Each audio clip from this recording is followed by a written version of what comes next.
Halo Sobat Hidup, kalian tahu nggak cerita tentang Yesus yang dicobai oleh ahli Taurat dengan pertanyaan tentang apakah diperbolehkan orang menceraikan istrinya? Beginilah ceritanya. Setelah Yesus menyelesaikan pengajarannya di Galilea, ia melanjutkan perjalanannya menuju daerah Yudea, ke wilayah di seberang sungai Yordan.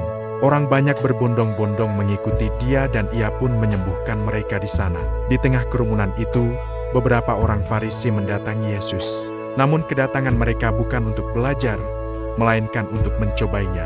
Mereka bertanya, apakah diperbolehkan seorang laki-laki menceraikan istrinya dengan alasan apa saja? Yesus memandang mereka dan menjawab dengan tenang, mengarahkan mereka kembali kepada kehendak Allah sejak semula. Ia mengingatkan mereka akan kitab suci yang mengatakan bahwa Allah menciptakan manusia sebagai laki-laki dan perempuan. Sejak awal, seorang laki-laki akan meninggalkan ayah dan ibunya, bersatu dengan istrinya, dan keduanya menjadi satu daging. Dengan tegas Yesus berkata bahwa apa yang telah dipersatukan oleh Allah tidak boleh diceraikan oleh manusia. Orang-orang Farisi tidak puas dengan jawaban itu.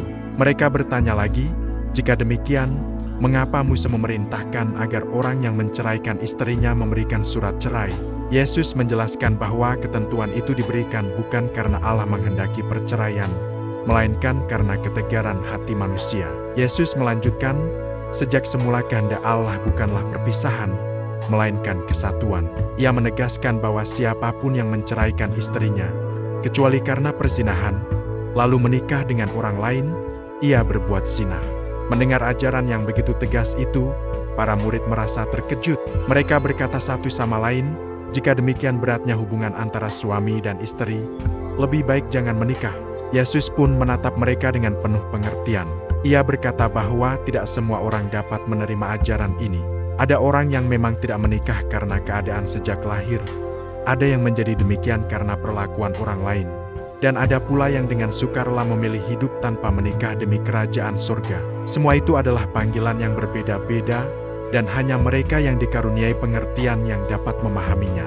Dengan ajaran itu, Yesus tidak hanya menjawab pertanyaan tentang perceraian, tetapi juga menyingkapkan betapa kudus dan berharganya ikatan pernikahan di hadapan Allah, serta mengajak setiap orang untuk hidup setia pada panggilan yang telah diterimanya.